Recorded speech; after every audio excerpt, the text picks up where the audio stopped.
welcome. We got a new segment here. We're going to be doing a midweek breakdown of the line movement because we come out with our prediction videos early in the week and things just go all over the place. Lines moving everywhere. So I'm just going to give you guys an update on where things are moving and where I predict they will end up. And this will be specifically in reference to the fights I've already gone over, and I'll just list them out here again. We have Jared Cannonier versus Gregory Rodriguez prediction videos out. That was mentioned in my video earlier this week because I wanted to get all the lines out to you guys early. I wanted to get the bets in early. In some cases, you'll see that has proved to be successful. In some, the lines move the other way, and I still like the value. Let's start with our first one here, Jared Cannonier, Gregory Rodriguez. We got Jared Cannonier at a plus 155. It was showing value, and it looks like the line's going the other way. Now, I did see something interesting. The Caio Bahaio fight with Jared Cannonier in the last one, it opened up about the same. Caio Bahaio opened up a minus 150, minus 155. He closed at a minus 300. So money poured in. Are we seeing a similar thing here with Gregory Rodriguez? Maybe, and that's the only reason I'm not placing another unit on Jared Cannonier at plus 185. I think that line could get to plus 220, plus 230. We will see. But I do not think that Gregory Rodriguez is at the same level as Caio Bahaio. So for me, this is going to be a value play. I have Cannonier rated higher than Gregory Rodriguez and not as high as Bahaio. So we'll take a look at that, actually. Okay, fight matrix here, Jared Cannonier and Gregory Rodriguez. You'll see in all of the advanced metrics, Cannonier is a slight favorite on all of them. Bit of a bigger favorite here on ELO K170.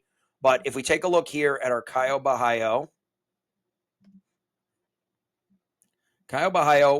pre-fighting Jared Cannonier had a Glico 1 of 2043, and Jared Cannonier was 2030. So they were about even.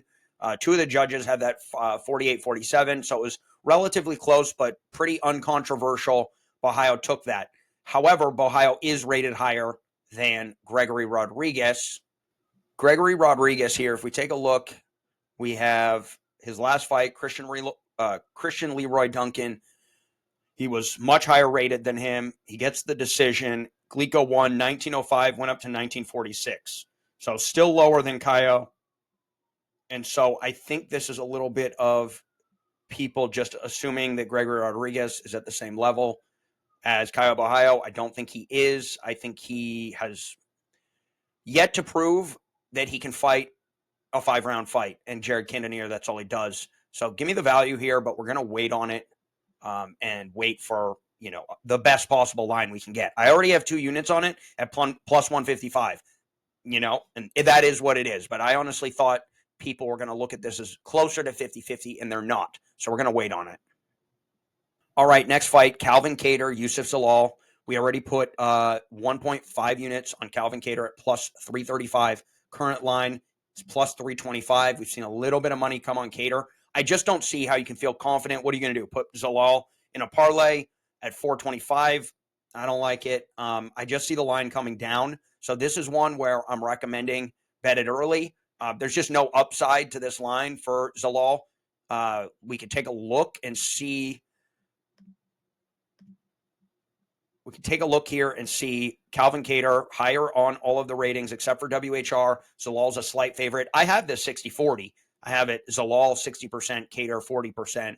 But if you look here, Kattar has a higher metric here in almost all of them except for WHR, where Zalal has a slight edge. We'll see. I mean, the competition levels, if you look right here, we have Kattar 0-3 in his last 3. Aljamain Sterling, Arnold Allen, Josh Emmett.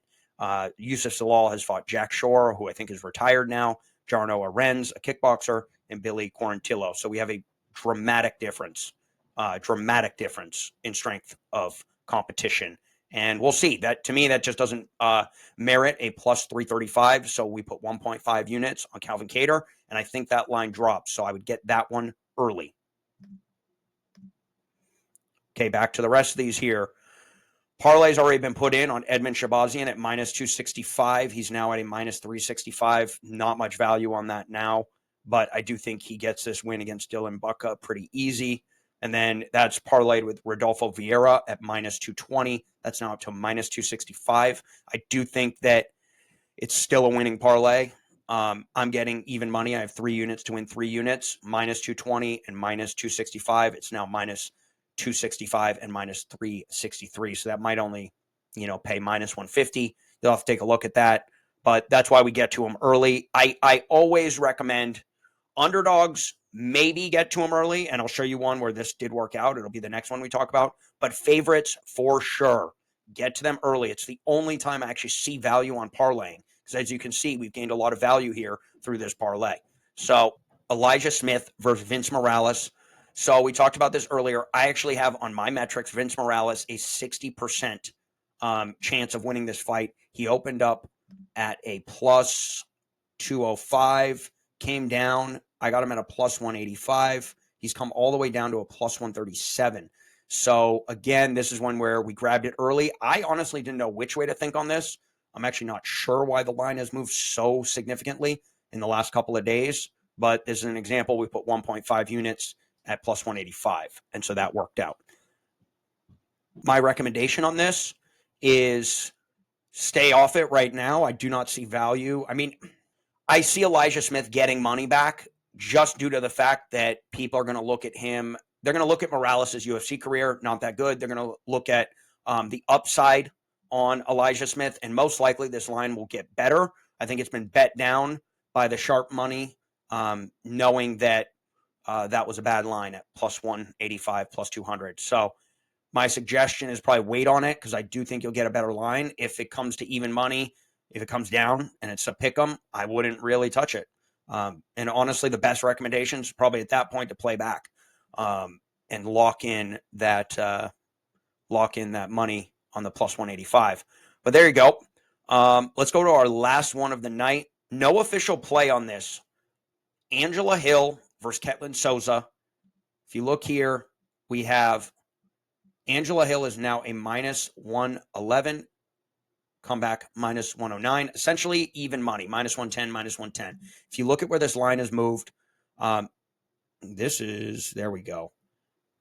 Really, I'm going to take a look at it from here. It got up to at its highest point in minus 136 for Angela Hill. It has slowly as can be been bet back down to essentially a pick 'em. I have Angela Hill at 57% on this. So I'm going to be placing a bet on Angela Hill. The time may be now, may not be. So this is one where the money is really steamed in on Ketlin Souza, and it's always tricky to try to go against that steam, because that steam could just be cranking along for the next couple of days until fight time.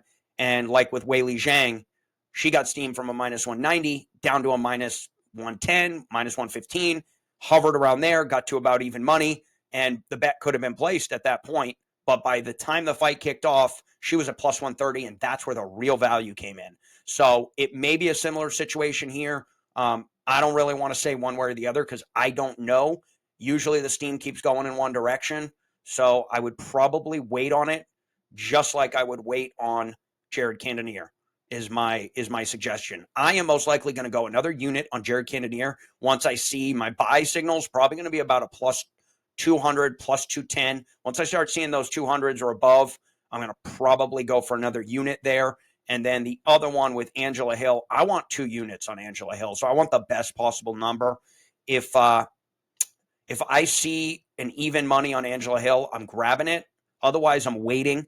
All right, so let's just recap everything we've gone over and what the directions are that each of these are going, and my strategy for the rest of this card. So Jared Cannonier, Gregory Rodriguez, we went over that. I would say buy sign is at a plus 200 or above on Cannonier, but there is still value at plus 185. It's just I already got the money in 2 units, so I'm waiting for that best possible line on Cannonier. But if you see here, all the metrics show Cannonier. Calvin Kattar, I got the plus 335. I did 1.5 units. I'm going to stick with that. It's a solid payout at plus 335. I would bet that now, though. I would bet that now. Shabazian, value's probably gone. Bet's already been placed. A parlay with Rodolfo Vieira, who also has most of the value gone. You will also see here, they are crushing it in all the advanced metrics. Shabazian across the board in the lower 80s, upper 70s% chance of winning, and 70s, 60s for Vieira. Vince Morales, plus 186, essentially what I got it at, bet all the way down. Some of these metrics are a little crazy. This is also, though, I've talked about this before, with Fight Matrix.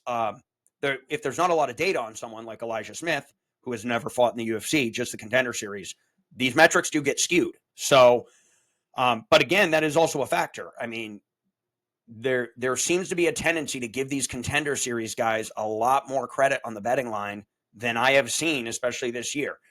So those lines really should be closer, and people they see what they see and they bet what they see. They don't bet what they look into and study at a deeper level. So Vince Morales here is down to a plus 134. I would, probably everyone should have got it earlier. But I will say there's still value on him at plus 134.